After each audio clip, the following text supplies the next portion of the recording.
when the last Christian is beheaded and the last Christian is kicked out into captivity, it's going to be the saddest day in history. I mean, other than maybe the fall, it'll be the saddest day when the world has no more godly influence. It has no more love. The fruits of the Spirit are no longer present in society. And all that's left is the raw human desire and greed and wickedness. And that's all that's left, even between people. I don't think the world realizes what God is holding them back from by allowing his people and his Spirit to be moving among them. They don't realize how good they have that. They have it right now. But if you take God out of the picture, the whole world descends into selfish chaos. And it might look on the surface like everything is fine, but underneath the surface, everything is not fine. And after the Christians are gone, they'll realize, oh no, we got rid of the only light that we had. And instead, we've plunged ourselves into this great deep darkness. And how sad that will be to realize the irreversibility of the situation. Once these people are killed, they're done. They're gone. Once these people have been kicked out, they're gone. And yet the thing that they're kicking out is the love of God and the goodness of God and the grace of God. Wow. This was a thought I was having last week as I was praying about the future, and I was thinking about Revelation 13:10, and here's what that verse says. It says, "He who has an ear, let him hear. If anyone is destined for captivity, into captivity he will go. If anyone is destined to die by the sword he must be killed. Here is a call for perseverance and faith of the saints." Okay, that's Revelation 13:9-11. And here we see that the destiny is almost like it's fixed. Okay, so even as we're walking into the future, everything feels kind of weird and scary and maybe like it's out of control a little bit, maybe. Yet what has been destined for us, it has already been decided. I mean, some of us who are Christians in the end, I believe, are going to be killed for our testimony. The Bible says that we will be. Some of us are going to go into captivity. What I do find interesting here is in this description about future events, it doesn't say that we're going to starve. I mean, the captivity could involve that, but I've also seen passages in the Bible that say things about how God miraculously provides for his people, how he's never seen the children of a righteous man begging for bread. So I find it interesting that these are kind of the maybe the options ahead is captivity or the sword. But it's not just Revelation 13; it's Revelation 20 as well.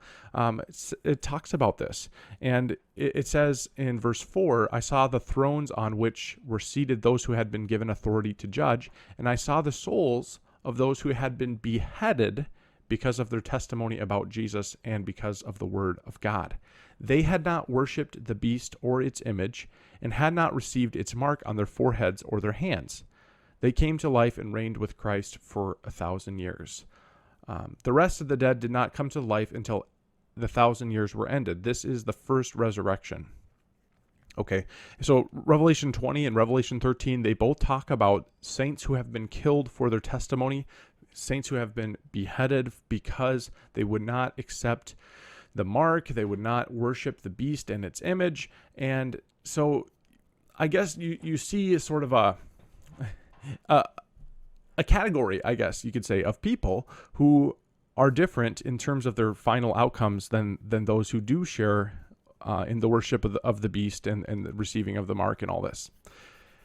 And how blessed those people really are. I mean, to be killed for their testimony and be killed because they would not worship anyone but God. That's a blessed person, and they're going to have an extra life of 1,000 years, at least according to this. I know that people have tried to understand this. This is one of those things that have riddled people for many years, and you have people who like to divide Christian communities over understandings about the millennium, and I'm not going to seek to do that, but I would encourage you to read these passages for yourself and realize with some humility that if these things are to take place within our lifetime, we should have a position ready to go. We should have beliefs ready to go about what we would do in these situations.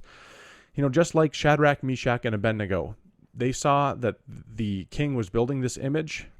They had some time to think, okay, if they're going to really worship this thing, here's what we're going to do. We're going to not worship that. And they made a decision before, I believe, that when all this is going to happen and people are going to worship, and the decree went out saying that this was mandatory, they decided, no, we're not going to go with that. And I think right now we're seeing the image being built. I think there's a lot of Christian thinkers that I respect that see some parallel between the AI personifications, as in the actual robot humanoid things, as being a potential fulfillment of this. And I really respect that view. And so if there is one of these that is to take this place of being the supreme being or being the object of worship, I think right now I've already decided the answer is no. I'm not going to be worshiping that. Only God is worthy of worship, and Jesus Christ is God. And this AI system, it doesn't acknowledge Jesus as even having come in the flesh. It can't say that. It can't say that he really existed with certainty. And so I find it really interesting that people are so comfortable about the AI systems holding, all of the truth of mankind and being sort of the hub for truth and knowledge, when even some of the most basic and incontestable facts of history are being obscured by this technology. So yeah, I guess you could say I'm not super enthusiastic about turning over all of our knowledge and maybe even some of our governmental functions to this system. But even less so would I be interested and enthusiastic about that if this is going to be the object of some people's worship, and if it's going to be given this supreme status over everyone. I think it's not so far-fetched to see that. I think even just looking at the Super Bowl that was just yesterday, actually, I see a lot of theological types of overtones. I see a lot of people looking to AI technology, even in the ads, as giving them sort of a supernatural ability to accomplish their vision and will for the world. And so I think I'm pretty cautious. I'm not liking where the conversation is going. And I also see that I think there's a real fascination in a couple of the ads that was expressed about kind of calling dibs on dead people and having attraction to dead people. Maybe that's a weird even to say that, but it was there in the ads. And I was just realizing, wait, in this whole conversation of like the AI companions and these AI virtual relationships, one of the biggest questions is consent. Does the person being personified or represented consent to their representation? And it just sort of dawned on me while I was watching these ads, somebody who's dead can't deny or give consent. And so in a way, there's really a twisted future ahead where people are going to say, well, I want my AI avatar to be Marilyn Monroe, or I want mine to be Cleopatra, or I want mine to be, and fill in the blank with some person who's already passed away. That person isn't here represented to say, no, don't do that. And so you kind of see this thing where it's like, there's almost like this fascination with the dead, and kind of, I think it's really a question about consent and people offering their consent to be represented in these ways. I think there's a lot. I think the next year is going to hold a lot of lawsuits. I think especially Taylor Swift was pretty big in the world. She had some AI, deep fake types of things that were made about her that were distributed really widely. And I think that we're going to see the person who did that, it has been identified. I think we're going to see some lawsuits coming up. But I think the bigger shift is going to be a shift of ethics around this technology. I think that there's going to be some people who are really a proponent of AI companions, AI, even sexual companions. And I think that they're not going to see a problem with that as long as, quote unquote, we're not hurting anyone. Who's being hurt? Well, maybe you're actually just hurting yourself. But the person who's hurting themselves with the technology doesn't really seem to care about that self-sabotage. They're really just enjoying, or at least they think they're enjoying it for a time, as maybe every single addict does, I suppose. But I think that we're approaching a time when the fascination with AI is reaching new highs every single year. I can't tell you what percentage exactly of the Super Bowl ads had something to do with AI. I would say it's probably more than 50%. My wife and I kept looking at each other. Wow, another ad about AI. And just, it seems like that's the conversation of the year, maybe. But even as it is, I keep seeing it being given these, again, positions of greater and greater authority, and people looking to it as, the answer for all of life's ills and society's ills, and maybe even some, like you all know Harari and the Chinese Communist Party, looking to it as the source of theological truth. And now that's where I feel like we're really departing from cute memes and the ability to do work faster. When somebody wants to use AI as a theological source of truth and reality, they're putting it in a place where it doesn't belong. And it's a real departure from like the normal use cases. When somebody says, I want to give this the authority over my life, I want to give it the authority over my soul, potentially, as we're seeing here, I feel like that's a very different type of attitude. And so maybe it seems a bit far-fetched that people would worship AI, but look at the ways that they already do. Look at the ways that they already receive the influence of AI over their life and continue to put themselves beneath that influence. Some food for thought. Think about it yourself. God has given all of his people a mind and a soul and the spirit. And I think that, and even the community of believers. And so receive all of those as a testimony to you and to me about what we need to be aware of. So maybe that's a lot to take in, maybe. May the Lord give us grace. As the verse in Revelation 13:10, this calls for perseverance and faith.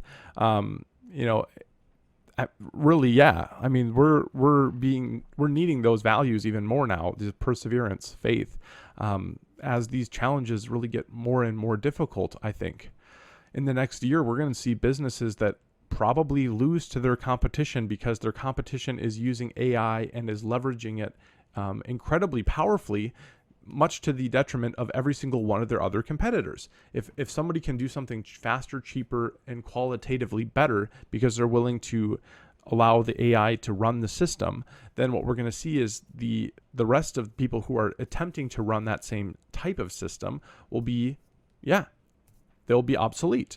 So in a world of not just companies, but labor forces, where huge sectors of the labor force are being then automated by AI, we're going to see people starting to lose out. And I think that the next year is going to be pretty painful as some of those adjustments take place. I've already seen some of my friends who have been laid off. My heart breaks for that. And yet I also see reports that say unemployment in certain areas in the USA is at all-time lows, and that's kind of exciting.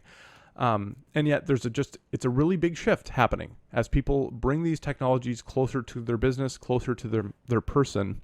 I think what we kind of forecast last year is probably going to take place, that these technologies become so essential, so integrated, so, really essential for life and business and your work, that if somebody is not connected to these systems, they would then not connect to work, to social, to commerce, and all of the like. So whoever holds the keys then to approve or deny somebody participation within the network and the system becomes a person with great power and authority. I think I can see some sort of, writing on the wall. It appears to me that Google seeks to have that type of authority as they've gone with this pass key system, as pretty much everything on the web is locked up with your Google account now. I think that there's a pretty strong link being formed between your actual identity and your digital identity. And I think that link is the keys. So if you can prove you are who you are and that you're not a robot, then you're allowed access to use even ChatGPT tools, even whatever AI tools you want, right? You're able to use the internet. You're able to log into your bank account. But if you can't prove that, good luck. The world of the future is moving on without you, pretty much. That's how it feels. So again, going back to what we kind of said last year, these tools becoming so essential, so necessary for you to function, that by not having them, you're like a non-person in the future world. And so some of these people are probably going to be, killed for their testimony, for their belief in Jesus. I think that we're going to see people who are going into captivity. We're going to start to see people in the future, once these things are globally instituted, people who are kicked out of the economy, people who are denied work, even denied a place to live. And so where does that person go? If you lose your apartment, if you lose your house, you can't pay the tax, you can't pay the rent, you can't pay the mortgage because you don't have access to the digital economy and the way that the digital currency moves about in that economy. Where do you go? Into captivity. Basically, you become a nomad and a wanderer, just like even Jesus wanders the desert, and even like his disciples come to him once and he says, the foxes have holes, birds have nests, but the Son of Man has nowhere to lay his head. That's the future for a short while, I think, of the people of God, potentially, if we are to be kicked out of the global economy at some point. We're going to become like the foxes and the birds, who we don't have, we become hopefully more like the Son of Man. We don't have a place like the foxes and the birds, but rather we are in captivity. The captivity is a place the people of God have been before. And so I think we would do well to learn lessons from the Babylonian captivity, from the Egyptian captivity, and just look at times of various captivities in history and see how the Lord preserved his people. As we get close to the end of time, this is kind of the finale. This is, I think, God really going to display his power in really amazing ways. And so even though I don't know how much time left we have on these platforms, I don't know how much time left until somebody comes along with this mark system, I do know this: God will preserve his people. He is going to be faithful to them. He is going to preserve us. And some of us have been destined for this very, very great destiny of being killed for our faith. That's just reality. It says that in Revelation 13:10. If anyone's to be killed with the sword, that's what's going to happen. If anyone's to go into captivity, that's what's going to happen. But I guess for me, I feel like I would almost rather be taken out by the sword. If that's the kind of attitude of those who are wielding the sword, is that, off with the heads of God's people, I would almost rather that outcome, because I see that there's this great blessing in Revelation chapter 20 for them, and there's this 1,000-year reign and just kind of a blessing, I think, for those who are faithful in that way. But I'm sure that to some extent we're going to have something to say, something to do, something to choose in a world that bows down to Nebuchadnezzar's statue. We're going to be the ones put in the fire. And we are going to be the ones, I think, who are preserved through that fire with Jesus by our side. And that's why some people were wondering, well, what's the deal with the fire? What's the deal with the logo, the circle? God surrounds his people, even in the midst of that fire, even in the midst of great difficulty. That's what our channel kind of means to me, I guess, is that Jesus Now eschatology, he's with us through the fire. Even though we pass through the waters, they will not overwhelm us. We pass through the fires, they will not consume us, because the Lord is with us. And so what do we have to fear anyway? So I don't know. I see the world descending into lots of more dark curiosities with the technology. I've seen now that there are providers of pretty much this exact type of content we would have imagined about a year ago, where there's generative systems that are creating lewd content basically online. We see that now is proliferating kind of underneath the surface. I think it's not very long until that will be applied to video and it will be applied to AI companions. And you already see Apple's Vision Pro being this augmented reality system. I mean, were we not talking about that we talked about that on our episode on augmented reality last year, and people just thought it was so nuts, and I don't know. And here we are. I mean, the funny thing is, the Bible warns us against despising prophecy, but I will admit, even some of the things that I have spoken in this sort of prophecy type of realm, even I'm like, oh, I just hope this is not the way it goes. It's so difficult to receive. And so I think as a whole, the Christian people, we're coming to a time where we really need to be paying attention to God's word and looking at it and trying to see the world through the lens of God's word. And even so, as we do, and as we see difficulty, we must not turn away from difficulty. We must receive it. The world doesn't realize how much difficulty they're about to receive. I think as the Christian witness is then pushed away, and as they create spaces where the Christian witness is not present, those places are going to get pretty dark. I don't think they realize how much of God's love they depend on. All love is from God. Everyone who loves has been born of God and knows God. He who loves not knows not God, for God is love. Okay, so the world says this and this and this and this is love, and points at Christians and says, you're not love. You're telling us to repent. You're telling us that, these types of things that we're doing aren't acceptable to God. In 1 Peter, it even says they're so surprised that you don't jump into their kind of flood of dissipation. They're sort of the many wicked things that they do, right?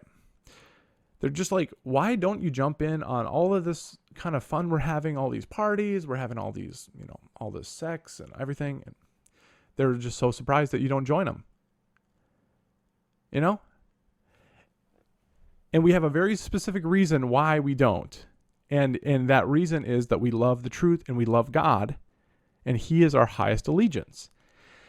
And if He says that this is not good, then yeah, we're not going to do that. But they look at us and they're like, they deride us and mock us and they hate us. And they're like, yeah, no, you guys don't get to be invited to the next party because you're just a killjoy and, nobody wants you here anyway.